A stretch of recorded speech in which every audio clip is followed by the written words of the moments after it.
A principios del siglo XXI, la Tyrell Corporation desarrolló un nuevo tipo de robot llamado Nexus, un ser virtualmente idéntico al hombre y conocido como replicante. Los replicantes Nexus 6 eran superiores en fuerza y agilidad y al menos iguales en inteligencia a los ingenieros de genética que los crearon. En el espacio exterior, los replicantes fueron usados como trabajadores esclavos en la arriesgada exploración y colonización de otros planetas. Después de la sangrienta rebelión de un equipo de combate de Nexus 6 en una colonia sideral, los replicantes fueron declarados proscritos en la Tierra bajo pena de muerte. Brigadas de policía especiales con el nombre de unidades de Blade Runners tenían órdenes de tirar a matar al ver a cualquier replicante invasor. A esto no se le llamó ejecución, se le llamó retiro.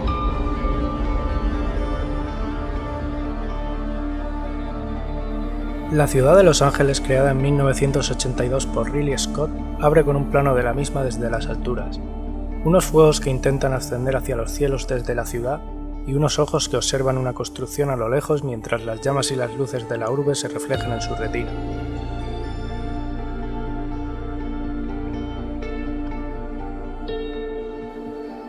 Es una presentación de esta metrópolis de aspecto sucio y futurista y precisamente inspirada en muchos decorados, detalles y referencias por Metrópolis, la cinta de 1927 del director austríaco Fritz Lang, considerada como una de las grandes representaciones del expresionismo alemán dentro del cine. Scott además presenta en un plano cerrado uno de los rasgos de quien más tarde descubriremos es el replicante Roy Batty. Con esta introducción, Ridley Scott muestra gran parte de la simbología presente en Blade Runner. La identificación de la ciudad a ras de suelo habitada por hombres como un infierno del que salen llamas, un dios que observa al hombre desde las alturas, la deshumanización que hace el hombre de los replicantes al llamar retiro al asesinato de estos, o que el primer plano que se vea de Roy Batty sea de sus ojos, el espejo del alma según muchas tradiciones, con su mirada puesta en el reino de los hombres pese a haberlo presentado como un infierno.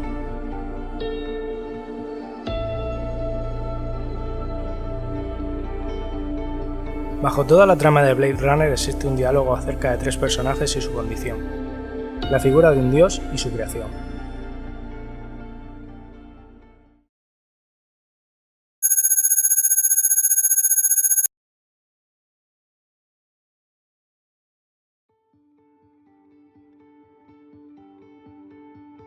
Los Ángeles, 2019. Una ciudad que se ahoga bajo la lluvia y la polución. Un dirigible que flota en los cielos prometiendo una nueva tierra de oportunidades en las colonias exteriores, lejos de toda la decadencia y suciedad en la que se encuentra sumergido nuestro moribundo planeta. Es decir, tenemos una tierra que por culpa de la acción del hombre está condenada, la lluvia que la inunda y un cepelín que se encarga de transportar a aquellos dignos, en este caso los ciudadanos sanos física y mentalmente, hacia la salvación. No es difícil establecer paralelismos entre este dirigible y el Arca de Noé. En este mundo al borde del colapso, las grandes corporaciones y los hombres tras estas son los nuevos dioses.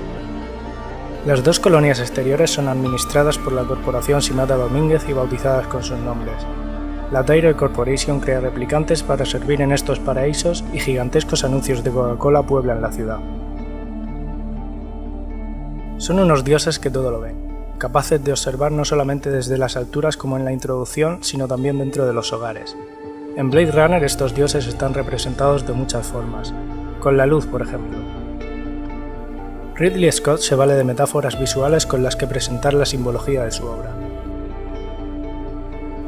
La Tyrell Corporation es un edificio de aspecto similar a una pirámide precolombina bañada por una luz dorada que tiñe sus muros, e incluso el cielo a su alrededor como un Olimpo hecho de oro.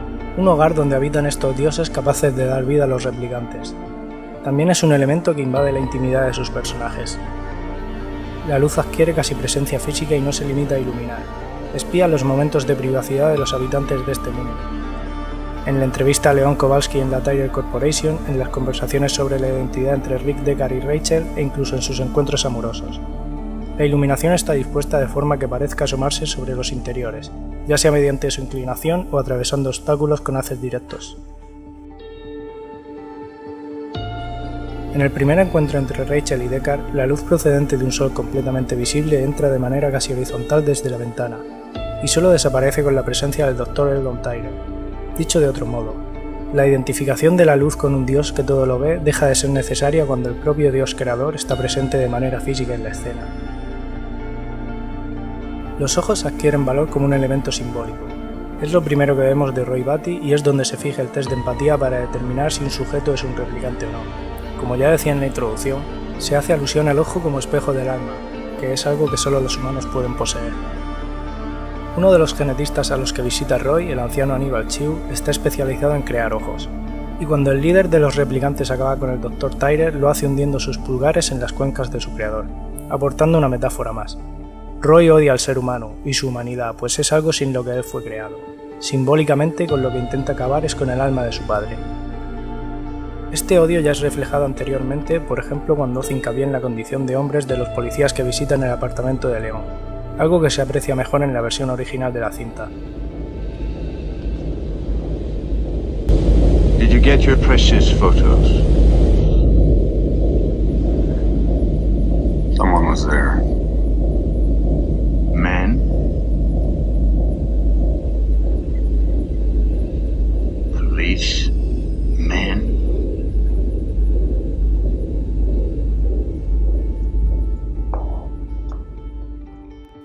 Una vez descubierta su naturaleza como experimentos de laboratorio y tras tomar conciencia propia, consciente de que sus recuerdos son ajenos y su vida tiene fecha de caducidad, Roy Batty se cuestiona su identidad y busca a su creador para obtener respuestas y venganza. En su odio hacia los humanos, Roy Batty acaba uno a uno con todos aquellos responsables de su nacimiento. Esa búsqueda de la identidad y la exploración de lo que significa ser humano es el motor que impulsa la trama de Blade Runner, cargando gran parte del peso en la memoria, presente durante toda la película con alusiones a los recuerdos o con manifestaciones físicas de esta mediante fotos. León intenta recuperar las fotografías de su piso como algo valioso para él. Rachel lleva al piso de Deckard una fotografía de su madre cuando intenta reafirmar su identidad. Deckard tiene un montón de fotografías sujetas en su piano. Si yo soy yo y mis circunstancias, gran parte de mi identidad estará construida por mis experiencias y el cómo las interpreto, por lo que los recuerdos serán algo necesario en esa construcción individual del yo.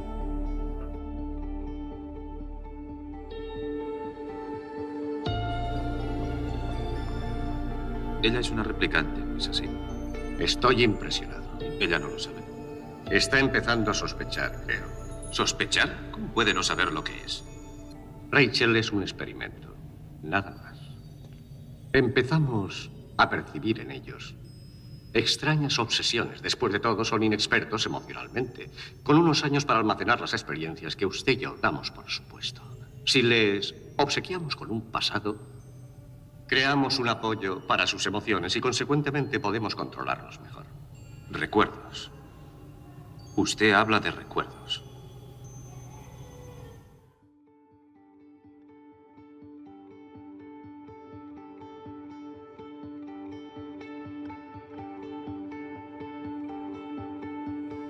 En este contexto, la pregunta sobre qué significa ser humano va más allá. ¿Puede un replicante llegar a serlo? Los replicantes son fabricados como herramientas al servicio del hombre que eventualmente acaban desarrollando emociones propias. ¿Los convierte eso en hombres? Desde el principio de la película se plantea este dilema y el cómo los humanos se niegan a concederles esa categoría a los replicantes.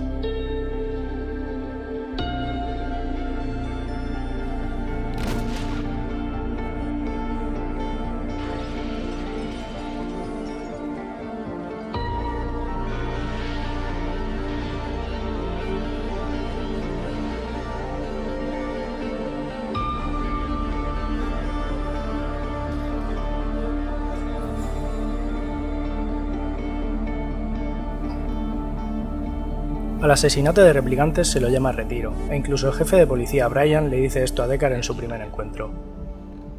Y ahora vuelvo a renunciar. Quédate donde estás. Si no ejerces de policía, difícilmente podrás ejercer de otra cosa. Lo que parece una simple conversación entre el jefe de policía y el Blade Runner se convierte en una apelación directa al espectador. Si no eres poli, no eres nada. Es decir, no puedes cambiar tu naturaleza ni lo que eres. Y la misma escena revela otro de los puntos de interés de la historia.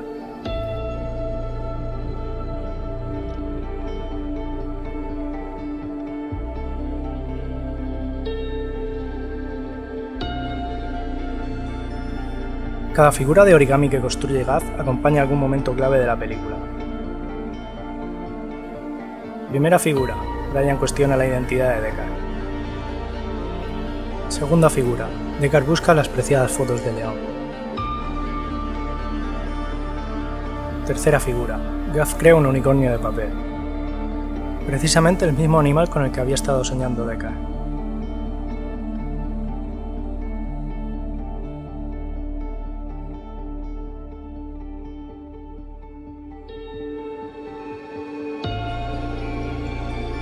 Lástima que ella no pueda vivir. Pero ¿quién vive?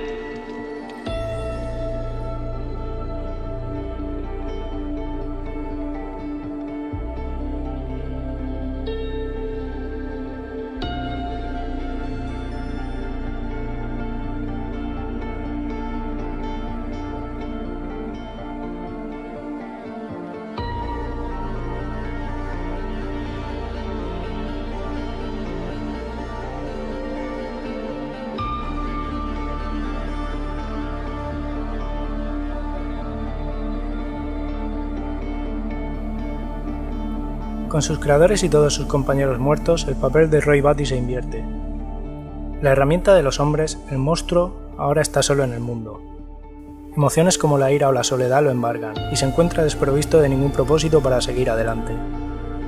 Al igual que al inicio de la película la luz se colaba en los interiores, en el enfrentamiento final entre Roy y el Blade Runner, el androide acecha a través de una ventana. Es una presencia sin forma capaz de ver incluso a través de las paredes.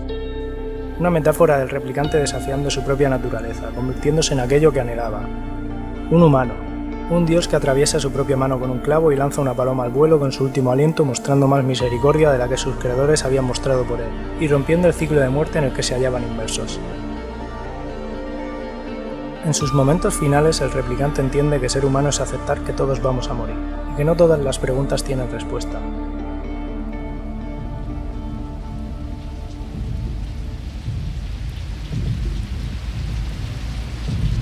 Yo he visto cosas que vosotros no creeríais.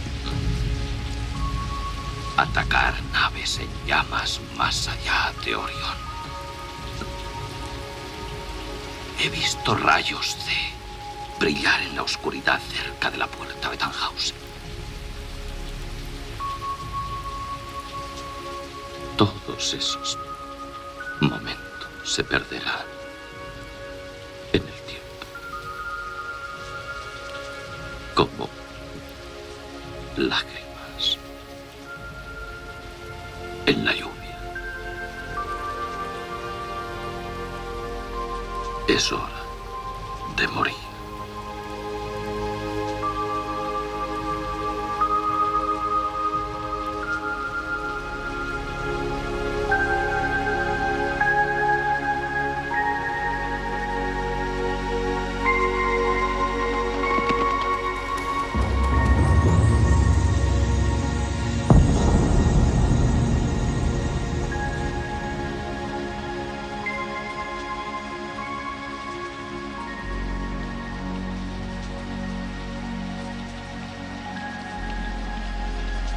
Los dioses son creados por los hombres, y no al revés, y Roy Batty muere como un hombre.